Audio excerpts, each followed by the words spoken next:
Bonjour. Salut. Alors, vous ne dites rien? Eh ben si, on a dit bonjour. Bah oui, tout va bien. Et vous n'oubliez rien? Non, bon, je vois pas. Mais vous ne croyez pas que ça va faire des jaloux? Mais quoi des jaloux? On a souhaité la fête des mères dans le Disney Club. Bah oui, et alors? Ah, ça y est, j'y suis. La fête des pères. Voilà. Bonne fête, papa. Bonne fête à tous les papas de nos amis du Disney Club. Ce Disney Club où nous retrouverons Tic et Tac, les Rangers du Risque, la bande à Picsou et Zorro.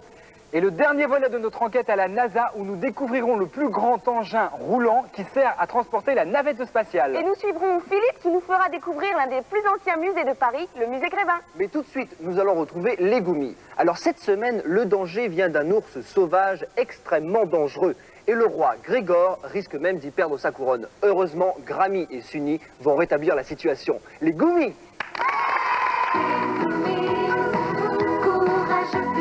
C'est suffisant. Bonne fête, papa. Et Julie, tu n'as pas le droit. Tu as déjà fait le coup pour la fête des mères. Pas de message personnel dans le Disney Club. Bon, d'accord, ok, mais je crois que tu as déjà fait le coup aussi, hein. Enfin bon, promis, je ne le fais plus, je ne le dis plus. D'accord. Bon. Bonne fête, papa. C'est la suite du Disney Club dans quelques instants.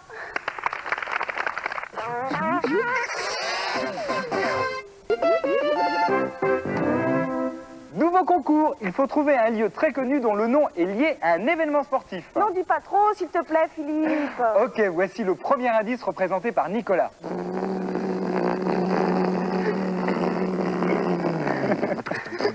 Vous avez bien noté ce premier indice? Alors profitez-en pour noter notre adresse pour votre courrier et puis pour les réponses au concours.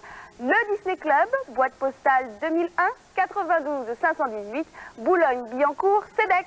Les neveux de l'oncle Picsou font encore des bêtises. Ils veulent toucher leur argent de poche un jour avant la date prévue. Et pour cela, ils inventent un gros mensonge. Et qu'est-ce qui se passe quand on invente des gros mensonges? On s'attire pas mal d'ennuis. Exact, la bande à Picsou.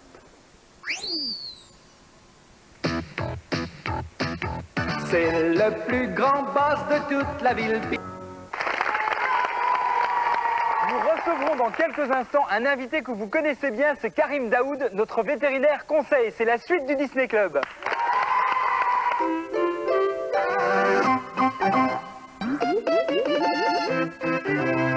Inutile de vous présenter Karim, vous le connaissez, il est déjà venu dans le Disney Club. Et s'il est là, c'est pour répondre aux questions que nos amis ont envoyées au journal de Mickey.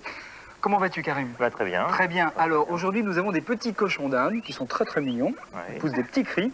Et j'ai eu quelques petites questions qu'on va communiquer et tu vas peut-être pouvoir y répondre. Oui, je vais essayer. Alors, c'est Julie qui a 9 ans qui nous écrit « Mon cochon d'Inde ne boit pas beaucoup. Pourquoi ?» Eh ben alors, si tu veux, le cochon d'Inde vient des pays chauds, hein, il est originaire d'Amérique du Sud, et c'est des animaux qui boivent très peu. Mais par contre, ils urinent beaucoup. Hein, ils urinent beaucoup et leurs urines sont mauvais, mais ils boivent peu, donc c'est tout à fait normal de ne pas les voir boire comme beaucoup, quoi. Mais alors, Petit, c'est normal aussi. Ah non, c'est pas proportionnel à la taille. Le hamster, par exemple, boit davantage que le cochon d'Inde. alors justement, quelle différence y a-t-il entre le hamster et le cochon d'Inde? Eh bien, alors d'abord, il y a une différence de poids et de taille. Hein. Le hamster est beaucoup plus petit. Après ça, il y a une différence de mœurs. Hein. Le hamster est un véritable acrobate qui grimpe partout. D'ailleurs, les cages à hamster ont des roues, des échelles, des branches. Ils sautent partout, ils courent partout. Et les cochons d'Inde sont beaucoup plus calmes et pépères, hein, en fait. Et sinon, ils sont de la même famille. Hein. Ce sont tous les deux des rongeurs. Et donc là, ils se ressemblent. Mais voilà, c'est surtout des différences morphologiques, quoi. Est-ce qu'ils sont fragiles? Parce que j'ai une question de Caroline qui a 15 ans et qui dit « J'ai laissé mon cochon d'Inde dans une pièce froide et il est tombé malade. Pourquoi ?» Ah oui, parce que si tu veux, les rongeurs en général, hein, et les cochons d'Inde sont très sensibles au froid et aux différences de température. Hein. Ce ne sont pas des animaux des pays froids. Et donc quand on les laisse au courant d'air, surtout beaucoup plus qu'au froid, eh bien ils attrapent des rhumes, hein, ce qu'on appelle le coryza, et commencent à éternuer, à avoir les yeux qui coulent, et on doit à ce moment-là les soigner. Donc les cochons d'Inde doivent vivre à une température, si tu veux, qui est aux alentours de 22-23 degrés. Pour être heureux, et il faut les mettre dans un endroit calme et pas un endroit exposé au vent, à la pluie et à la tempête, quoi. Alors justement, pour être heureux, j'ai une question de Bertrand qui a 9 ans et qui me demande si il peut laisser son cochon d'Inde en liberté chez lui.